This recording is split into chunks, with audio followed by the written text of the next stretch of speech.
Halo Sobat Entrepreneur. Selamat pagi, Selamat siang, selamat sore, dan selamat malam. buat kalian semua dimanapun kalian berada.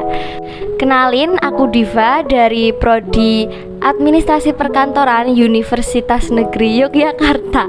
Nah, kali ini aku ditemenin sama partner podcast aku loh yang baru. Kalian kepo gak sih? Nah, kenalan yuk sama partner podcast aku yang baru.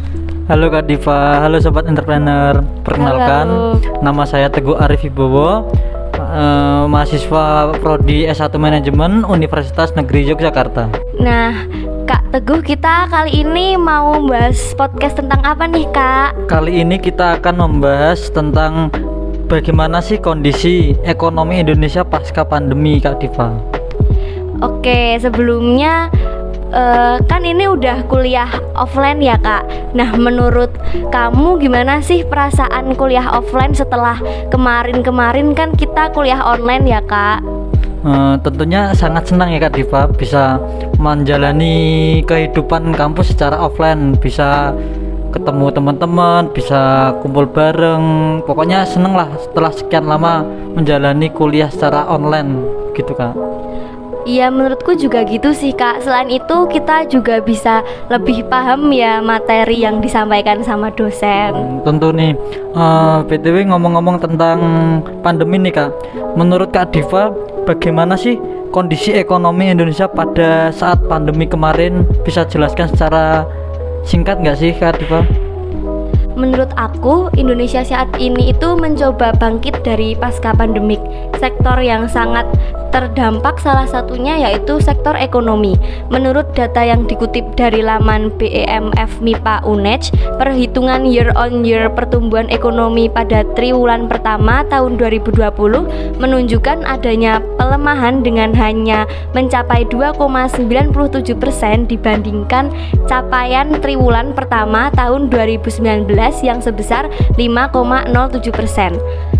Data pada triwulan kedua juga kurang bersahabat dengan menunjukkan kemunduran yang dalam sebesar minus 5,32%, terburuk sejak tahun 1999. Data pada triwulan ketiga mengalami kontraksi pertumbuhan sebesar 3,49%, sedangkan pada triwulan keempat mengalami kontraksi pertumbuhan sebesar 2,19%. Jadi bisa disimpulkan kondisi ekonomi Indonesia pada pandemi kemarin mengalami kemunduran yang paling buruk sejak 1999 ya Kak Diva. Iya. Terus dengan kondisi yang buruk seperti itu, bagaimana sih dampak untuk para pelaku usaha seperti pelaku UMKM gitu Kak Diva? Gimana kondisinya? Oke, para pelaku UMKM itu juga sempat mengeluh karena susahnya bertahan pada saat pandemi. Dampak yang dirasakan pelaku UMKM adalah sepinya pembeli dikarenakan pandemik. Beberapa orang itu takut untuk keluar rumah karena takut terpapar virus sehingga membuat daya beli menurun. Dikarenakan hal tersebut, tidak sedikit UMKM yang harus mengalami kerugian hingga gulung tikar. Selain itu, kebijakan pemerintah juga membatasi kerumunan, membuat pelaku UMKM semakin kewalahan. Seperti contohnya, pelaku UMKM dibatasi jam operasionalnya untuk mengurangi kerumunan. Di satu sisi, ada dampak baik bagi mencegah penyebaran virus. Di sisi lain, pelaku UMKM semakin susah untuk bertahan. Oh, jadi bisa disimpulkan pada pandemi kemarin daya beli dan daya minat masyarakat menurun, serta ditambah adanya kebijakan pemerintah melakukan lockdown membuat UMKM sulit bertahan. Benar begitu Kak Diva? Iya, benar sekali, Kak. Terus selain UMKM, sektor apa sih Kak Diva yang sangat terdampak pada pandemi kemarin? Selain UMKM, di sektor pariwisata ini juga mengalami dampak yang sama. Seperti yang kita ketahui nih Sobat Entrepreneur, sektor pariwisata ini memiliki impact pada perekonomian di Indonesia. Terus pengelola wisata ini seringkali mengeluh sepinya pengunjung diakibatkan pandemik.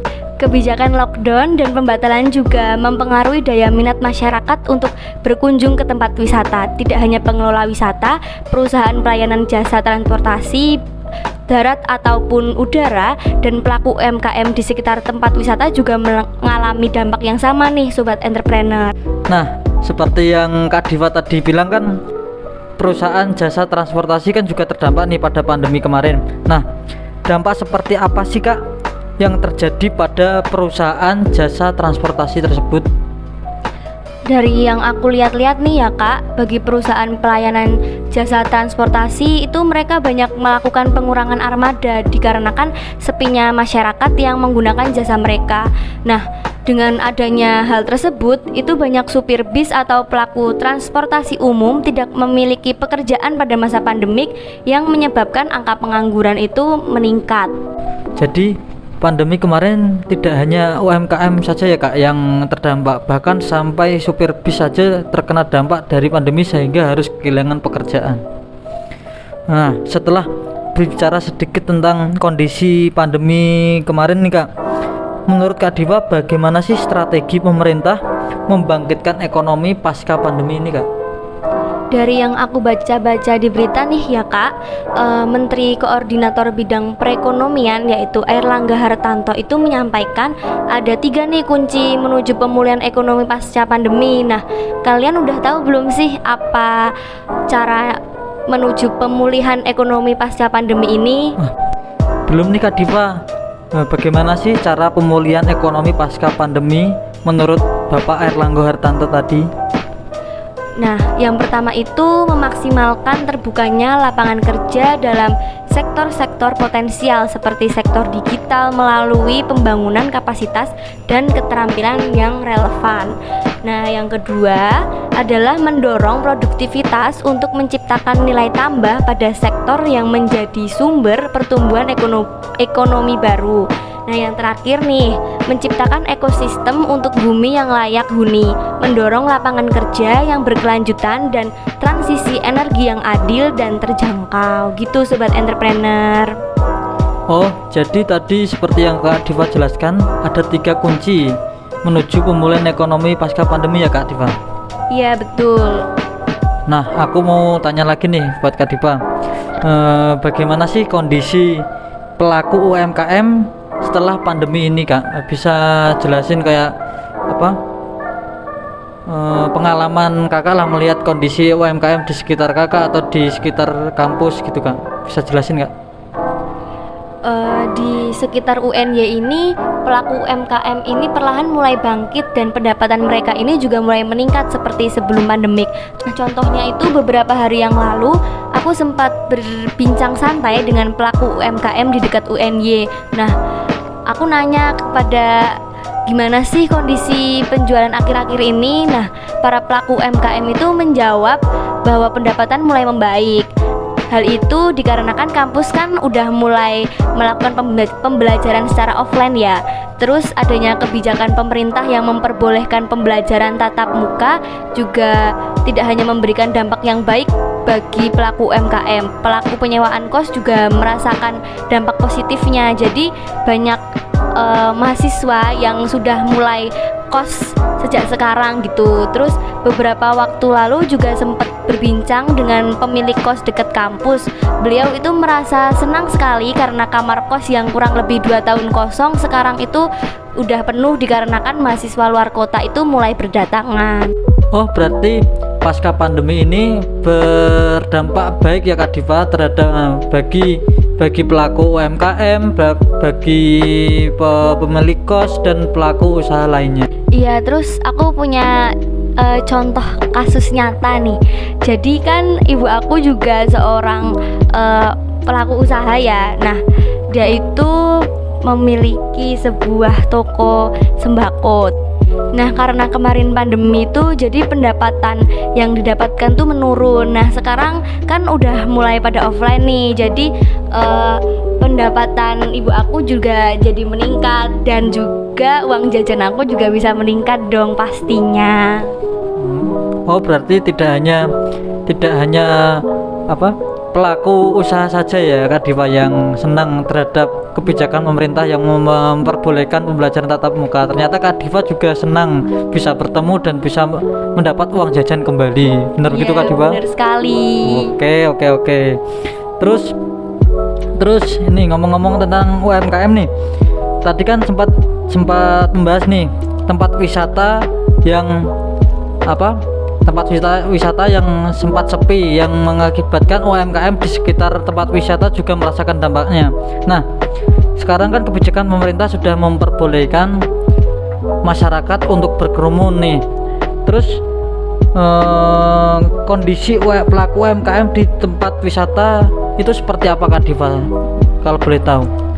Kemarin saya sempat berbincang-bincang dengan mereka dan mereka itu merasa senang dengan pandemik yang perlahan membaik. Nah, penghasilan mereka itu perlahan membaik dikarenakan tempat wisata ini sekarang kan sudah buka dan udah bisa dikunjungi para wisatawan ya. Terus tidak hanya pelaku UMKM, pelaku pelayanan transportasi itu juga merasakan dampak yang baik. Banyak armada mereka yang kembali beroperasi karena banyaknya wisatawan yang ingin menggunakan jasa mereka. Jadi tingkat pengangguran yang dulu pas pandemik itu meningkat, jadi sekarang dengan adanya pasca pandemik ini pengangguran bisa mulai menurun. Oke, baik Kak Diva. Berarti tidak hanya pelaku UMKM saja, berarti perusahaan layanan transportasi juga sudah kembali ya Kak Diva, seperti armadanya sudah bisa kembali beroperasi serta supir-supir mereka yang sempat menganggur pada pandemi tersebut, pada pandemi kemarin bisa kembali melakukan pekerjaannya mereka. Iya, betul. Berarti sepanjang kita berbincang tadi Kak Diva, bisa disimpulkan ya Kak, perekonomian Indonesia pasca pandemi ini perlahan mulai membaik, baik itu dari penghasilan para UMKM yang mulai membaik, terus daya beli dan daya minat masyarakat juga kembali, serta pelaku usaha lainnya sudah kembali bangkit ya Kak Diva. Baik, udah nggak terasa nih Kak Diva, udah kita berbincang-bincang udah beberapa menit tadi, dan sekarang sudah sampai ke penghujung podcast nih Kak Diva. Mungkin Kak Diva ada yang ingin disampaikan untuk sobat-sobat entrepreneur? Ada dong pastinya. Nah, semoga dari apa yang kita bicarakan ini bisa bermanfaat ya dan bisa menambah informasi buat sobat-sobat entrepreneur. Oke, sebelum diakhiri aku mau pantun dulu nih Kak. Yuk, pantun apa Kak Diva nih?